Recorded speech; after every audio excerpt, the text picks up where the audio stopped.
Good evening. Thank you for joining us for the Wednesday, October 7th, regular meeting of the Board of Trustees. After we say this meeting is now called to order. After the pledge, please remain standing for a moment of silence.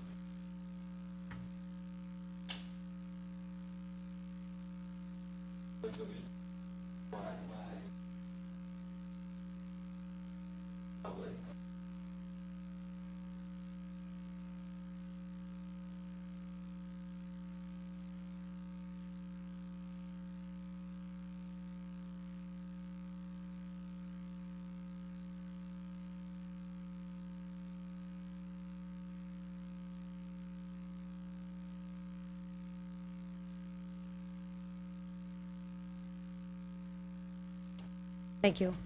I should have acknowledged for others the reason why we took a moment today in particular is to remember the families of those men who were on the ship that was lost in the Bahamas. In particular, our former employee, Lillian Pusateri, her son, Richard, was on that ship. They're still waiting news. And while we were very fortunate in this part of the country to have had very little impact from Hurricane Joaquin, obviously many families are not as fortunate, and our thoughts are with them. And if you're a prayerful person, please take a moment to think about Lillian Pusateri and her husband Frank and their son Richard that they have not gotten confirmation of. Madam Clerk. Trustee Levin? Here. Trustee Codman? Present. Trustee Cazada? Present. And Mayor Garrity. Present. We have this evening a public hearing in the 2015 Community Development Block Grants. I'll turn it over to our village manager. Thank you, Madam Clerk. Good evening, Mayor and trustees. As you probably know, some of the correspondence that I have sent to you in reference to the CDBG program, due to the fact that Westchester County is no longer has its own group of municipalities that can apply to Westchester County for the CDBG funding, we now have to do it through New York State.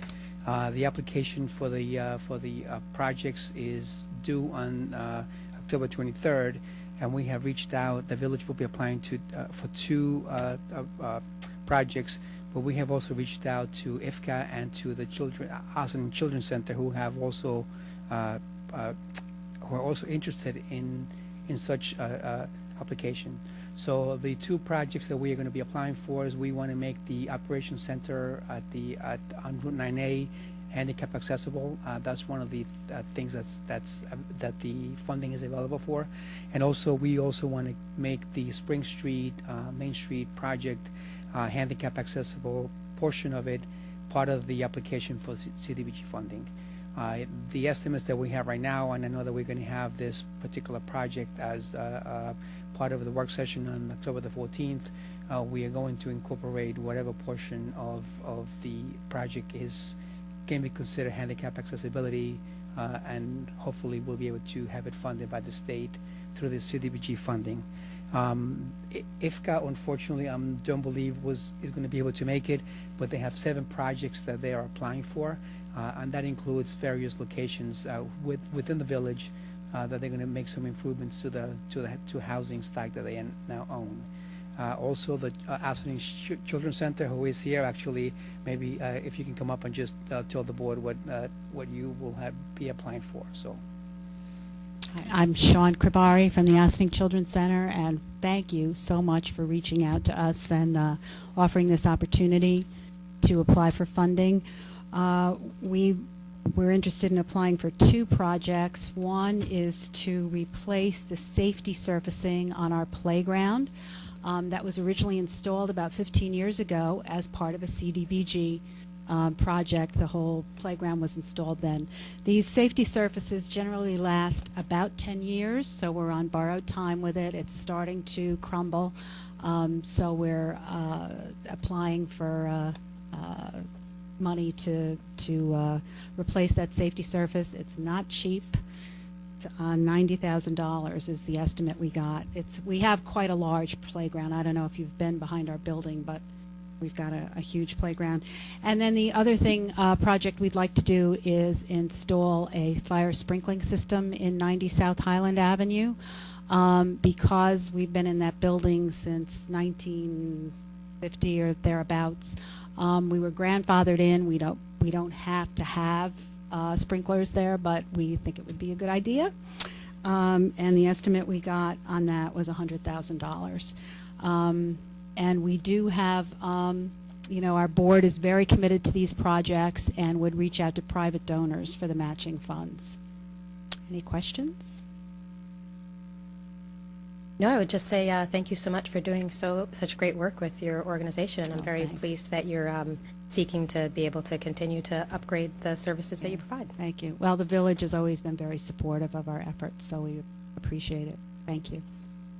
Thank you. Is there anyone who's come to address the board on any one or all of these projects? Not seeing anyone. Closing these public. Yes. Do I have a motion to close this public hearing? So move. Second. On the board, Madam Clerk? All those in favor? Aye. Opposed?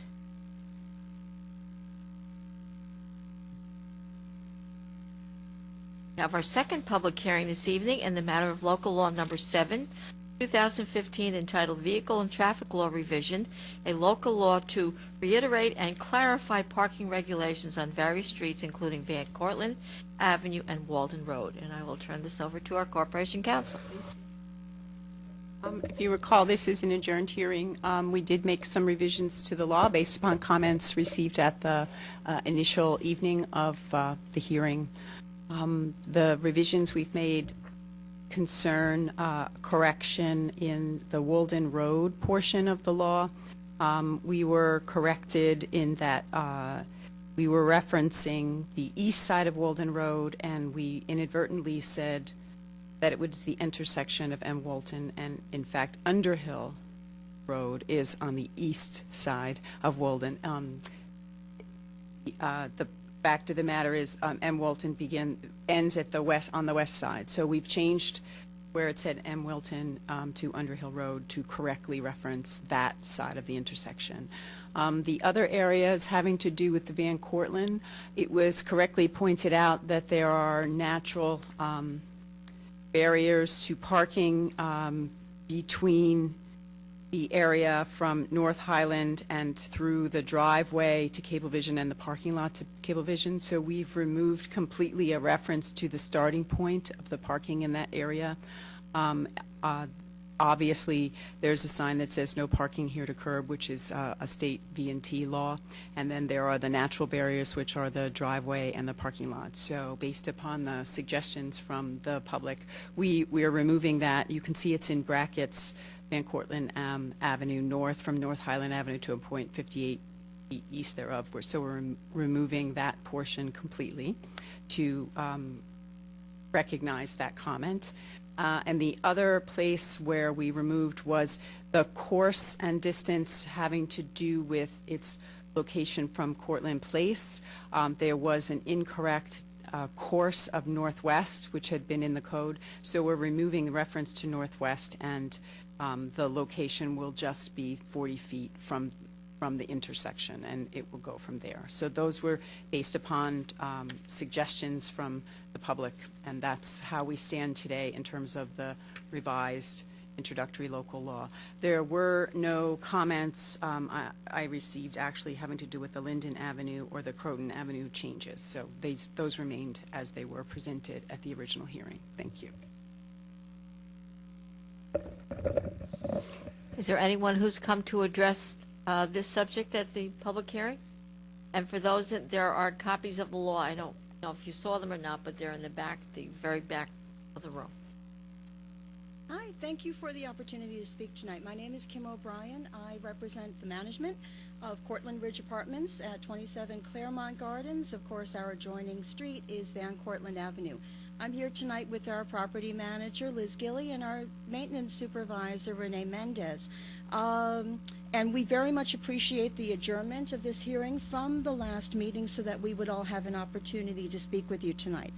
I'd like to talk a little bit about the history and current context of our community and what our current off-street parking situation is and what we expect our needs for the future on-street parking for our residents to be in the near and coming future. So as you know, Cortlandt Ridge was originally constructed just over 40 years ago with 184 units. We are now under the management of the Solomon Organization. In the past 4 years, we are 2/3 renovated units. As seniors and some other people without cars have moved out of our community, their apartments have often been rented by couples with cars. So we've had this increasing situation with the allotted number of parking spaces we have in the community becoming tighter, and I'll talk specifically about what those numbers are. Of our 184 units, 40% are studios and one-bedroom apartments, primarily occupied by seniors and young professionals. The other 60% are 2-, 3-, and 4-bedroom townhomes that are predominantly occupied by families. 12% of our community are Mitchell-Lama legacies, with the remainder of units currently rented at market rate. Residents represent now many walks of life. There are COs and police officers. There are local, state, and county employees. They're school bus drivers and college professors. We've got PhD candidates, scientists, IBM people, an engineer working on the new Tappan Zee Bridge. We've got military reserve and veterans also in our community. The plurality of our residents work in healthcare. They're doctors, they're nurses, they're aides for area nursing homes and hospitals, and they've got very irregular hours. When they come home and try and find a place to park, it's an issue. Of our original construction for 184 units, 97% of our current residents have at least one vehicle. 40% of our residents have 2 or more vehicles. Almost a dozen of our 3- and 4-bedroom townhomes are occupied by multi-generational families. Some have been there for years, and the kids have grown up, the kids have gotten cars. They've got 3 or 4 wage earners in the household with 3 or 4 cars. So where that leaves us with our parking for 184 units, we have 280 residents with vehicles registered with the management office. We have 220 off-street parking spaces. Our lease allows for 1 reserved parking space per household. That leaves us with just over 40 unmarked spaces for over 100 vehicles seeking to find a parking space at night. That's our situation right now. With 184 units, if Cortlandt Ridge was fully occupied, if every 2-bedroom had 4 occupants, if every 1-bedroom had 2 occupants, we have the capacity under legal zoning to be up to 684 residents. I don't expect we're ever going to get that. We have a lot of toddlers. They don't drive, fortunately. But we do have 280 current residents with cars that are looking to park in 220 spaces. This is a hardship, and it's a serious hardship for our residents. I've got one resident who's a local CO. He comes home and he hangs on to an extra parking space like grim death. And they're frustrated. I want to go out grocery shopping. I want to go out to my kid's game. I want to go out to take my kids to visit grandma. I'm afraid I'm not going to be able to park when I come home. Another resident is worried about his career because he'll leave earlier than the rest of his colleagues just so he can get home to his wife and toddler at a decent hour without having to find something half a mile. Another resident, when he first moved in, broke my heart. He had a pregnant wife in her 3rd trimester. He wanted to leave her the assigned space while he came home later from working at his job and trying to start a new business. And he'd come home at 11 o'clock at night in the dead of winter, and there was no place to park. And when they got a street parking permit, they started getting tickets, which I'm very grateful. We are very grateful to the district attorney, to the board for looking at revisiting this issue and seeing if parking was legal, because our residents were picking up permits. They were displaying them on their cars. They were parking at what they thought was a legal parking space and getting ticketed for it. That's where we are. We watched very carefully the last hearing. We heard the residents on Van Cortlandt Avenue. We're in the business of being good neighbors. I know that some of the residents along Van Cortlandt Avenue have their own concerns. Of course, they are homeowners as well. They want spaces for their guests. We're looking for spaces for our residents. And we are in the process of communicating with our own residents to remind them not to block driveways, not to block parking, not to block mailboxes, to be courteous if parking along the street, that other people are living there. And we're communicating with our residents as well, and we'd like to issue an open invitation to all neighbors of Cortlandt Ridge. If they have a problem, if they see a car that's parked and blocking something of theirs, every day, if they drive down Van Cortlandt Avenue, they pass our phone number. Our leasing office is open 7 days a week. We invite that information. Our job is to be an ambassador for Ossining. People come to visit us every day from Ossining, from Westchester, from out of state, and express an interest. Hey, I want to live in Ossining. Tell me about Ossining, and that's our job. We are delighted to represent Ossining as one of the best places to live in New York. Hey, did you see this list? Hey, did you see that list? We want to be a part of that. We want to be a good neighbor. But if our residents are going to continue to be paying over $600,000 annually in property taxes for us to continue to be a vibrant community and part of this village, they're going to need a place to park when they come home. I thank you very much for your time. Thank you very much. Is there anyone else?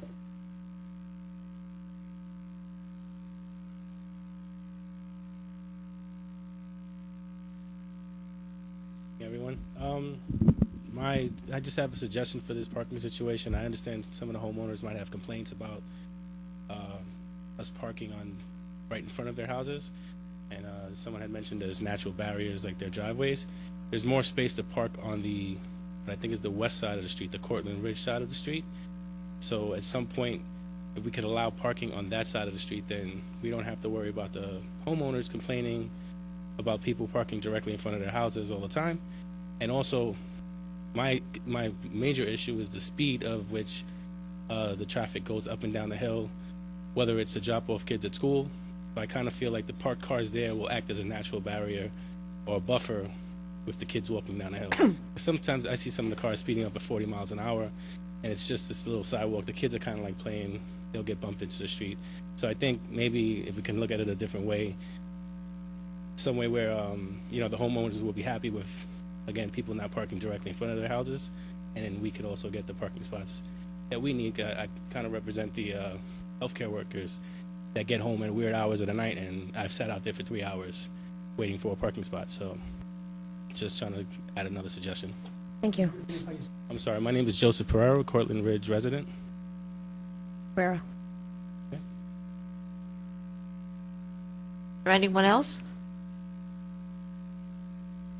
Not seeing one. Will we be closing this public hearing? I just want to make sure that everyone realizes if we close the public hearing, then this is your last opportunity if you want to speak to this legislation. No? Okay. Do I have a motion to close this public hearing? So move. Second. On the board? Madam Clerk? All those in favor? Aye. Opposed? So with your permission, we'll put this on for work session for deliberation. That'd be great. Thank you. Yep. Thank you very much for everyone who came and spoke on these issues. Thank you. We will move on to mayor's and trustees' announcements. Right. Thank you very much. Well, I ran on a platform of change to become your mayor, and that has certainly been the case when it comes to some key leadership positions in village government. Most recently, you may have noticed the faces up here at this table have changed a little bit in the last few weeks, and so I wanted to update folks on exactly what's been going on and what will be going on and what that means for residents when they go to the ballot box in November, because it can be a little bit confusing. You may recall 3 weeks ago now, we swore in trustee Rika Levin. She was appointed to the vacancy that was left by now former trustee Omar Herrera, and she was selected because of her experience managing budgets in the nonprofit and business worlds, and we knew that would be a very valuable skill. That was one of the reasons, particularly as we go into budget season now. Her appointed position, her appointment is through the end of this year, so it's another less than 3 months through the end of 2015. Her name will appear on the ballot in November as she seeks to hold on to her seat for the coming year, which is the second year of what would have been, what is the term that was begun by Omar Herrera. Regular viewers of these meetings will recall that at the end of that meeting, Trustee Robert Durayo announced he would be resigning from the board, and that has now taken place effective September 30th. Complicating the process of filling that sudden vacancy was a long-planned vacation by Trustee John Codman, which had just begun the previous day. Now that, as you can see, Trustee Codman has returned. Tonight, the board will meet in executive session, and we're going to discuss how we may want to address this newest opening. So just to give voters a little heads up on what to expect in November as far as the Village Board of Trustee positions go, here's a little guide for you. There are 2 seats up for election for a 2-year term. Those will be beginning January 1st and going through the end of the year. They'll be for all of 2016, all of 2017. There are 2 candidates for these seats. Manuel Quesada is seeking re-election for his seat, and Quantel Bazemore is seeking to be elected for the first time for that 2-year term. No one else is running. They will be appearing on the Democratic, Independence Party, and Working Family Party's lines. The Conservative and Republican parties did not endorse candidates for those seats.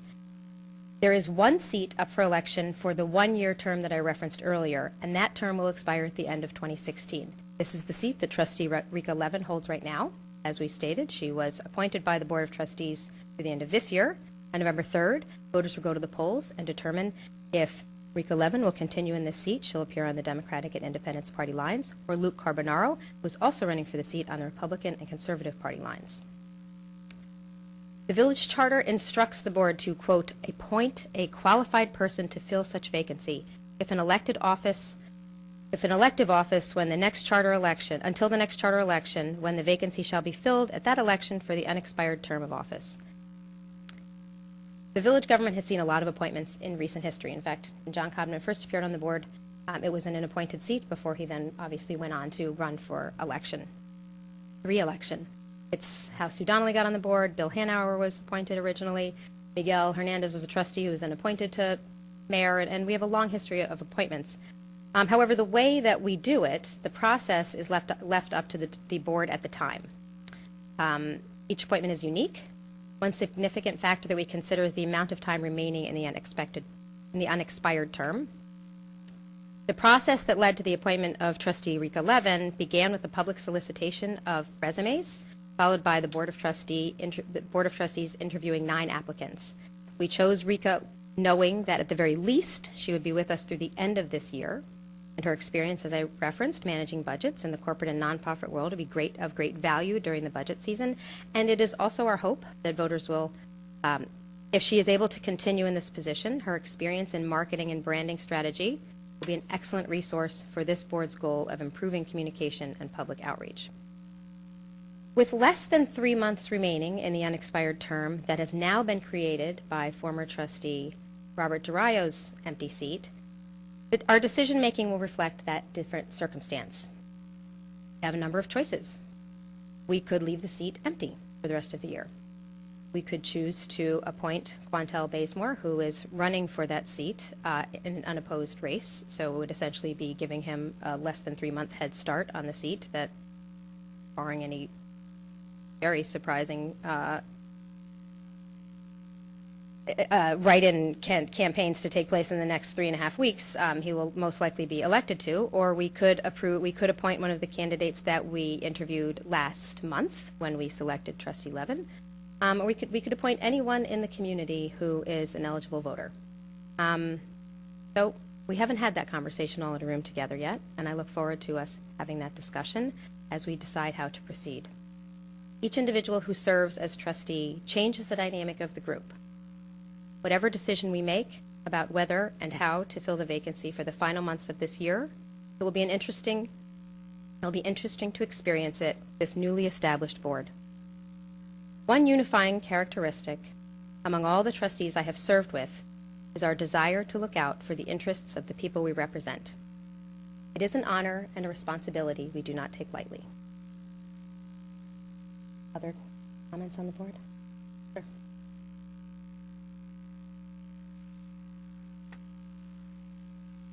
Thank you, Madam Mayor. I wanted to begin my remarks by welcoming Trustee Levin to the Village Board. I look forward to working with her and getting the benefit of her years of experience as we move forward in our yearly budget process and the work of governing the Village of Ossining. The selection process by which Trustee Levin was appointed was not an easy one. 9 individuals from our community stepped forward to be considered. Each of them made compelling and genuine statements to their intentions and reasons that they believe they should be selected. I was truly impressed by every candidate, each bringing their own sense of perspective and commitment to making Ossining a better place. It was not an easy decision, and the process was complicated by former Trustee DeRayo deciding that he too wished to interview for the open seat. With former Trustee Herrera having left in early September, it would mean that only by a consensus vote of myself, Mayor Garrity, and Trustee Quesada would we be able to make the selection. My choice of Rika Levin, for reasons that have been outlined this evening and in prior meetings by the Mayor and Trustee Quesada, was and is without reservation on my part. And given the present challenges of village government and us as a village board, Rika Levin was our best and unanimous choice. I want to turn my comments now to the resignation of former Trustee DeRayo. Bob DeRayo and I have worked together on this board for a number of years, and on so many issues we were in agreement. His decision to leave before the end of his term was not a decision I agreed with. I cannot claim to fully understand his reasoning here, and I had asked him to reconsider. Although his notion of making way for someone who may sit in the seat in the future might seem to be a noble one, we will not have the benefit of his experience and knowledge these past years as a sitting trustee as we enter the budget process. I believe that's a loss for us as a sitting board, with important decisions to make between now and the end of the year. That being said, I wish to thank and praise Bob DeRayo for all he's brought to the efforts of governing our village. Bob's passion and commitment for the good of Ossining is without question.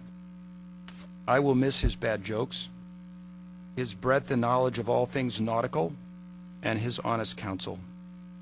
And I am so glad that the mayor and board honored Bob at his last meeting with a well-deserved proclamation. We will all meet tonight in the executive session to consider the vacancy left by Trustee DeRayo's departure. I confess I had not imagined we would do this twice in 2 months. Finally, I'd like to express my appreciation for the work of our village manager, Abe Zambrano, on his role that he's taken on with great enthusiasm. He's brought a fresh lens to the position and provided us with quick turnarounds on some time-sensitive situations, as well as shown us a vision for our village government. He has my full support. Thank you. Is there anyone else? Thank you. Very interesting, when you come to decide to be on a board as a politician,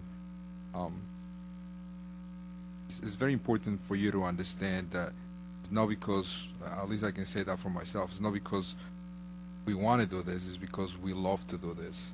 And we enjoy, at least in my end, we enjoy in the process and how we help the community and how we make our village and our residents to have a better opportunity than probably 10 years, 15, 20 years we had. That being said, it is a very delicate process, especially this past 3 months, I think 2 months, going into our budget process and the departure of a trustee, now a second trustee. It's very important for you to understand that this board does and will keep doing the best work we have done, and we will continue working for the village of Ossining, for the residents of the village of Ossining. That being said, it's not about what parties you align to, you're a Democrat or Republican or an independent or working families. It's how much do you love the village of Ossining and what do you want to do to make this community better. I think that's what reality is in a small village. That's what reality is and what I lived on.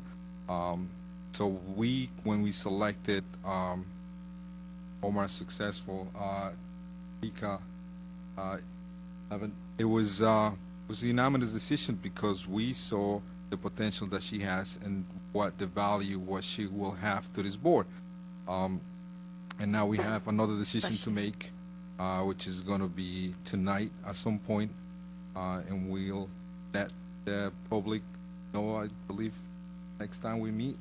And, you know, this is something that is going to be very difficult, but it's going to be very challenging at the same time. So, and it's going to be an interesting meeting tonight, I believe. So, thank you. Sure. I just wanted to say it's been about 3 weeks. It's actually been a really exciting time. I have been diving into looking at the budgets, something I never did as a citizen before, but now as a trustee, it just takes on a whole different light. And I'm taking it very seriously, and I've lived here a long time, and I'm just seeing things in a fresh and new way. And I'm really trying to seek counsel from people who have been here for a while, and also meeting all of the different arms of the municipality, which has been great. So hopefully I'll do a good job, because I'm a little nervous as a new person here, but I think it's going to all work out in the end. Thank you. Madam Move Clerk. on to administrative reports, and we'll begin with our village manager, Abraham Zambrano. Thank you, Madam Clerk. Good evening again, Mayor and trustees. I just have a couple of items for you. The first one is actually, well, just to bring you up to date on a couple of things, but also more of a community announcement. As you know, this past week, we did dodge the bullet as far as like storms are concerned. The hurricane that was headed to New York did in fact stayed out to sea. So I think that we were very lucky.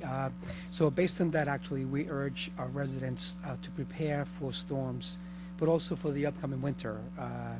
We ask everybody to make sure that they have fresh batteries, including water and other non-perishable foods ready in their homes, and also more importantly, too, actually, a manual can opener, which a lot of people forget sometimes.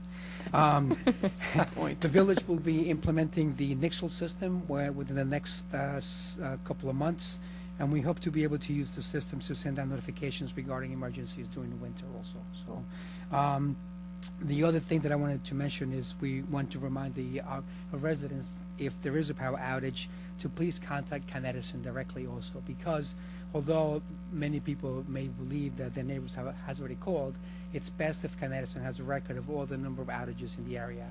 Con Edison responds quicker when there's a larger number of outages out. So we want to remind our residents to please do that. The budget process was mentioned before. Actually, thank you for your support, all of you. As you know, some of the processes have already began. Some of the implementation of what I see for next year has already began. But I also want to remind you actually that the proposed budget will be filed on November the 4th, which is the day after election, and also that the public hearing will be on November the 18th. We are now circulating dates so that everybody is able to attend the work sessions for the budget. And in the meantime, actually, I'm meeting with the department heads right now, going over their requested budgets, and pencils are being sharpened pretty much. So, you know, we are doing that. I think it's part of the process that we have to do, and I am anticipating being able to deliver to you a budget within the tax cap legislation. So that's all I have for you this evening. Thank you. Thank you. Thank you, Abe. We will move on to Corporation Counsel, Lori Lee Dixon. Hi, good evening. I'll just speak to a couple of resolutions on your agenda this evening as a reminder to the public and to refresh the memory of the board. We didn't meet last week, so I just wanted to remind you that item G is the tax certiorari matter. These come without fanfare from the town assessor's office, and the settlement is reached by the town attorney. So we sign on to their settlements as a result of having given up our assessing unit a number of years ago, 1989. So that's a standard resolution with no surprises. Item H is a little unusual. In my tenure, I've only done this twice before. Due to a clerical error in the assessor's office, inadvertently a qualified resident with a veterans exemption, the veterans exemption fell off the roll. So we have to go back and fix the roll as it appeared without the exemption to include that exemption, and then we do need to refund taxes that were collected in error. So this is an unusual circumstance. It goes to the tax commissioner's office in Westchester County for a full review. It comes back with a recommendation, and the assessor has actually confirmed that this mistake was made. So this will be done by the finance office just as soon as we can pass this resolution. The other item is item J. It's a settlement of litigation. We have the prerogative to discuss pending litigation in executive session. We did discuss this matter, and it is on. I did receive a stipulation today, and due to confidentiality agreement, the resolution is on tonight with the limited amount of information. The settlement was reached, and the confidentiality clause exists. So that's on for this evening. The rest of the items you have on were from the finance office, and they're pretty typical as a result of the review of your capital projects last week. So thank you very much. Police Chief Joseph Burton. Yes, good evening. I'm sure everybody is aware that October is National Breast Cancer Awareness Month, and with this in mind, the Ossining Police Department, all its members are wearing pink ribbons or bands on their badges to support this. The Ossining PAL donated the cost of all the badges, but the police officers are still putting contributions in to pay for their own badges. PAL did this in remembrance of two of my administrative assistants, Mary Ann Minnelli, who was our first administrative assistant, and we had secretaries at those days. Mary Ann broke Chief Goldfarb and I in and trained us well, and Diane Carson, my previous administrative assistant, who passed away not just almost a year ago. He'd be a year at the end of this month. So we've done that for them. Thank you. Thank you, Chief. Move on to organizational announcements. You pick me? Yeah, sure. I have to get my glasses on for this one. The print was fine. Okay, the trustees and officers of the Ossining Historical Society Museum wish to invite the public to their 84th anniversary dinner and silent auction. This will be held Friday, October 23rd, 6 p.m. at the Sleepy Hollow Country Club in Briarcliff. If you are interested in joining us, reservations are limited, and you can call 941-0001 so you can have a nice dinner and you can meet the new president of the Historical Society.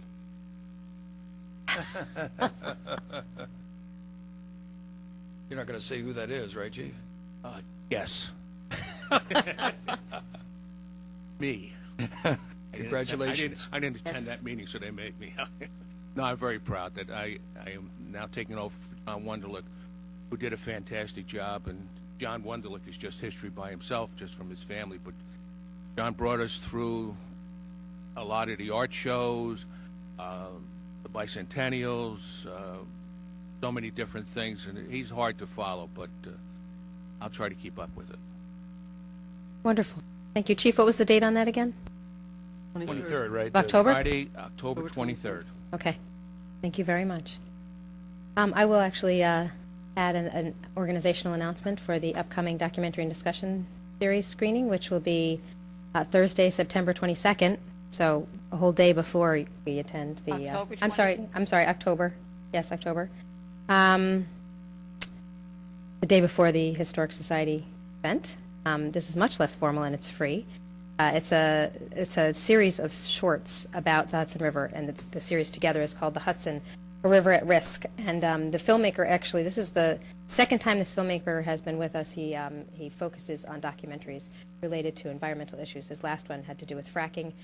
This one is 3 time-sensitive issues: the crude oil rail transport, building of the new Tappan Zee Bridge, and Indian Point. all three issues that have a significant impact on the health and well-being of the Hudson River. And it looks like it's going to be a really terrific panel.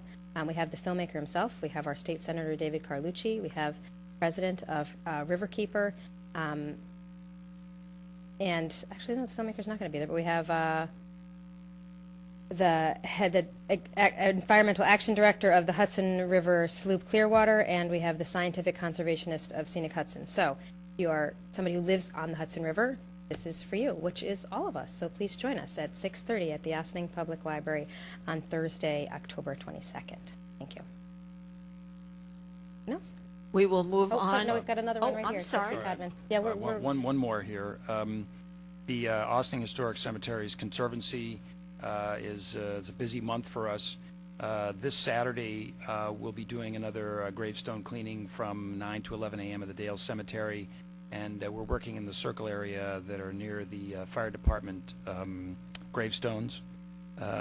It's something I've had a chance to participate in on a number of occasions. It's very, very satisfying, and once you can see the letters on these stones, it's pretty amazing the history that exists within the Dale Cemetery. It's a lot of fun, and it's a nice group of people.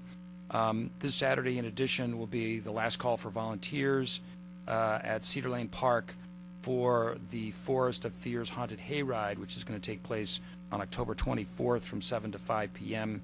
It's $5 per person, and that'll be again taking place October 24th from 7 to 10 p.m. at Cedar Lane. We are still looking for volunteers to help out. It's a great fundraiser for the Ossining Historic Cemeteries Conservancy. It's really the big fundraiser for us every year, and the funds that we gather and put together allow us to put together supplies and other things that we need to preserve, really the beautiful historic cemeteries that we have here in Ossining. Trustee Thanks so much. Codman, the time for the stone cleaning on Saturday? Is 9 to 11 a.m. And then the call for volunteers is this Saturday up at Cedar Lane Park. You can go there between 12 and 6 p.m. People will be up there working and setting the stage for what will be an exciting evening on October 24th from 7 to 10 p.m. Thank you. Is there anyone who would like to address the board on any of the village board resolutions? Not seeing anyone, we'll adoption. Resolved that the Board of Trustees of the Village of Ossining hereby approves the minutes of the September 15th, 2015 special meeting as presented. Do I have a motion? So moved. Second? on the board. Madam Clerk? All those in favor? Aye. Opposed? I think, Have one abstention. You are abstaining, Trustee Codman, because you were not present, is that correct? well, at the 15th I was. Yes. Oh, okay, That's the special meeting when we, okay. we voted on trustee Levin, so. Right. Oh, so it's Rika Trustee Levin who is, yeah, abstaining because she was not present, nor was she yet a trustee. So, very good, thank you. Resolved that the Board of Trustees of the Village of Ossining hereby approves the minutes of the September 16th, 2015 regular meeting as presented. Do I have a motion? So move. Is there a You second? can second this one, Trustee Levin. Second. On the board. Madam Clerk? All those in favor? Aye. Abstain. All right, now I we've was got not all of the present for that attendance meeting. clear. Very Right, good. we got that straight.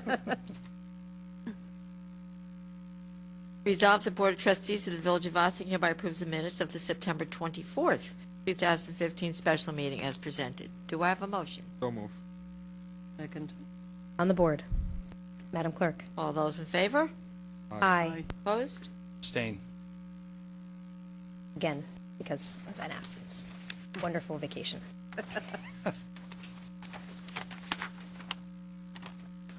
Resolved, the Board of Trustees of the Village of Ossining hereby approves the voucher detail report dated October 7th, 2015, in the amount of $978,390.25. Do I have a motion? So moved.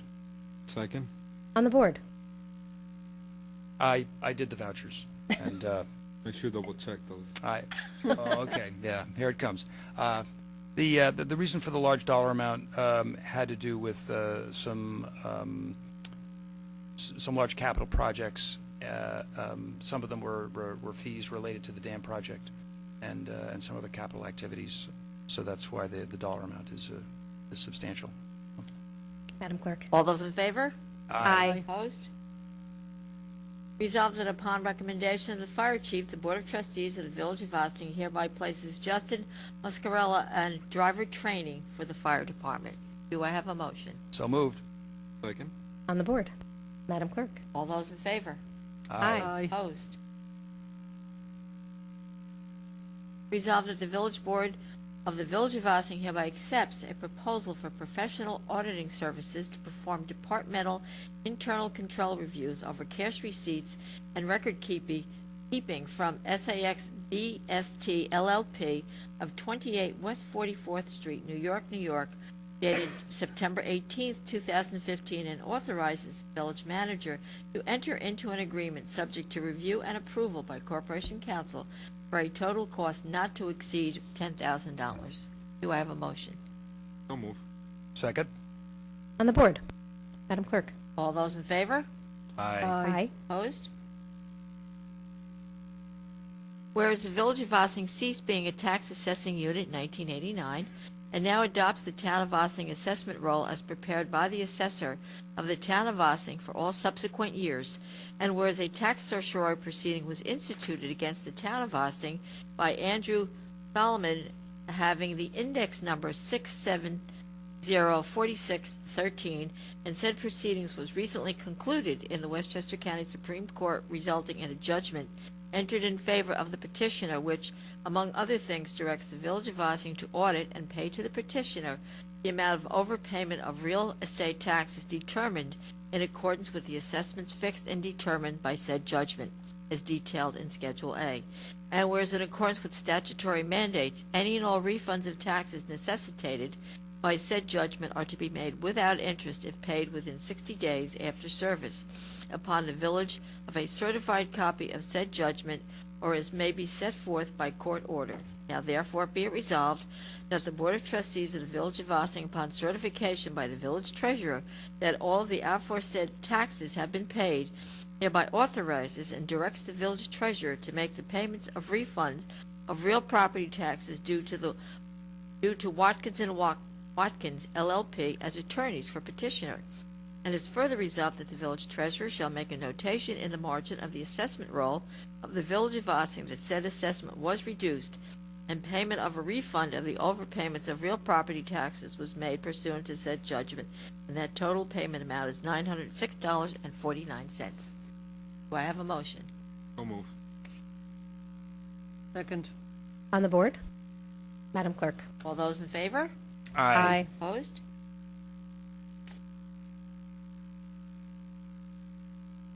Whereas the Town of Ossining assessor has acknowledged receipt of an application for refund and credit of 2014 and 2015 real property taxes made pursuant to New York State Real Property Tax Law Section 557 from the owners of the real property address having an address of 11 Nelson Avenue and the tax ID number of 97.11-4-26, and whereas in addition to a refund of real property taxes paid in 2014 and 2015, such application also seeks to correct 2013 and the 2014 Village of Ossining assessment roll, and whereas following a review of such application by the town assessor and the Westchester County Tax Commission, it is their recommendation that the application be approved and implemented as directed based upon a clerical error.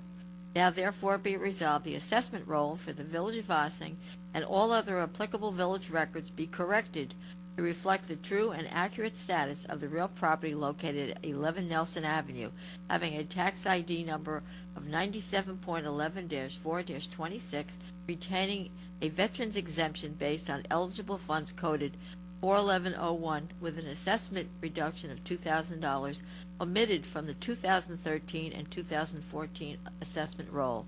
Be it further resolved that any and all real property taxes paid and or owed to the village as 2014 and 2015 real property taxes resulting from the inaccurate 2013 and 2014 tax assessment roll be refunded to the property owner of the subject real property in accordance with all applicable laws and regulations.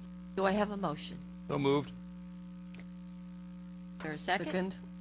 On the board, Madam Clerk. All those in favor? Aye. Opposed?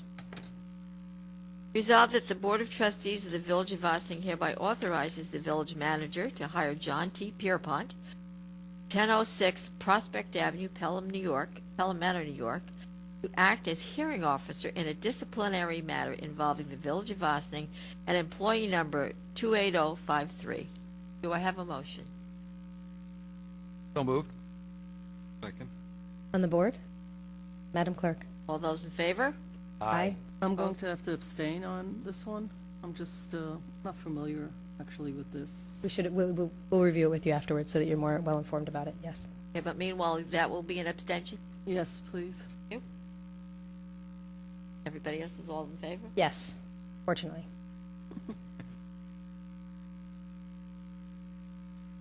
Resolved that the Board of Trustees of the Village of Ossining hereby authorizes and directs the Village Corporation Council to settle the matter pending in United States District Court, Southern District of New York, under docket number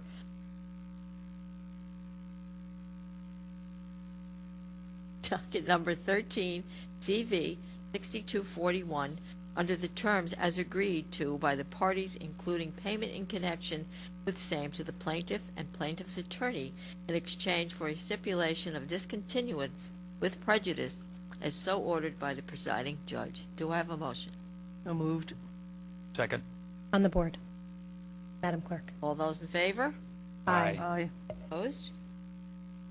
Whereas village management and the Board of Trustees have determined that a certain capital project is complete and may be closed with an unexpended balance aggregating $4,851.75, and whereas accounting principles provide that such residual balance shall be transferred to the debt service fund for the payment of principal and interest on such outstanding bond issue, now therefore be it resolved that capital project budget for Project 2157, Recreation Superintendent's Vehicle, is hereby modified in 2015 to transfer the residual project balance of $4,851.75 as follows. Decrease capital project fund appropriation, account number 505-7140-2157, Recreation Superintendent's Vehicle 2015, in the amount of $4,851.75. Increase capital projects fund appropriation, account number 505-9911-2157. Interfund transferred to debt service fund, Recreation Superintendent's Vehicle, $4,851.75. And be it further resolved, the capital project is declared closed in 2015, subject to the applicable bond anticipation notes being retired. Project number 2157, Recreation Superintendent's Vehicle, 2015. Current budget, $35,000. Modified budget is $30,148.25. Do I have a motion? So move. Second. On the board, Madam Clerk. All those in favor? Aye. Opposed?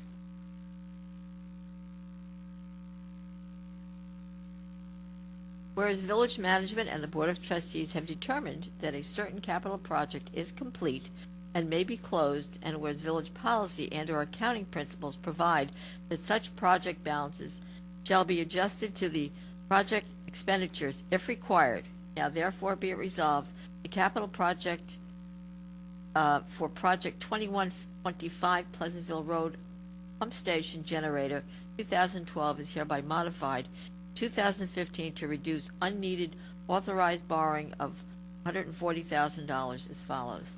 Decreased capital funds appropriations, account number 505-8320-2125, Pleasantville Road Pump Station Generator 2012, $140,000. Decreased capital projects fund estimated revenues, account number 505-0505-5710, 0125, Serial Bonds, Pleasantville Road Pump Station Generator 2012, $140,000. And be it further resolved, such capital project is declared closed in 2015. Project number 2125, Pleasantville Road Pump Station Generator 2012, current budget $450,000, modified budget $310,000. Do I have a motion? So move. Second. On the board, I'd actually like to comment on this. It's not typical that we have $140,000 that we didn't need to spend on a capital project, so it's worth mentioning that this is nice for our bottom line, and the project was well managed. We were able to take advantage of the economy of scale because we had 3 generator projects, 3 new generators at the same time, so all 3 were designed at the same time, and then the work was done in the winter when contractors just are inherently not as busy, so we were able to get a good get the work done at a decent hats rate. off to Andy Tees and, for his work and, project planning this and making it so that we could get the benefit of this. So, hats off to him. Madam Clerk. All those in favor? Aye. Opposed? Whereas village management and the Board of Trustees have determined that certain capital projects with no remaining unexpended balances are complete, may be closed, now therefore be it resolved, the following capital projects with the indicated capital project budgets are declared closed. 2015, subject to liquidation of any open purchase orders and vouchers, subject to any applicable outstanding bond anticipation notes being retired. Project 2147, Police Vehicles and Motorcycles, 2014, $185,000. Project number 2153, Police Vehicles, 2015, $124,000. Project number 2154, Fire Chief's Vehicle, 2015, $50,000.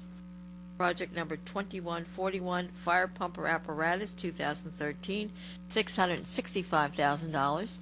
Project number 2136, Market Square and Parking Lot Redevelopment Study, 2013, $89,082. Project number 2072, Indian Brook Valve Replacement, 2005. Is that correct? 2005? $250,000. Project number 2070, Security of Pump Stations, 2005, $150,000. And project number 2119, North Malcolm Sewer Relining Replacement, 2011. Current budget, $688,907. Revised project budget, 0. Project never started. Do I have a motion? So moved. Second. On the board. Madam Clerk. All those in favor? Aye. That completes your resolutions for this evening. Do we have any continuing business of the board? We do not. No. Do we have any new business of the board? We do not. Okay. That moves us into visitor recognition. Is there anyone who's come to address the board? Not seeing anyone, might I ask for a motion to adjourn to executive session for legal advice and personnel? So move. Second. On the board. Madam Clerk. All those in favor? Aye. Opposed? And with that, I thank you very much for joining us for this week's regular meeting of the Village Board of Trustees. I hope you will join us next week when we have our work session. It will be, as usual, at 16 Croton Avenue, Village Hall. And mark your calendar for the following work session, which is October 28th. That work session is going to be a special community meeting that will be held at the Ossining Public Library at our regular time, 7:30. So that's Wednesday, October 28th at the library for our last work session of the month. And our focus will be on Ossining's future decision-making for our downtown in particular and our business district. So I hope you'll join us on the 28th, and I'll see you next week for the work session at its usual location, Village Hall. Thank you very much. Good night.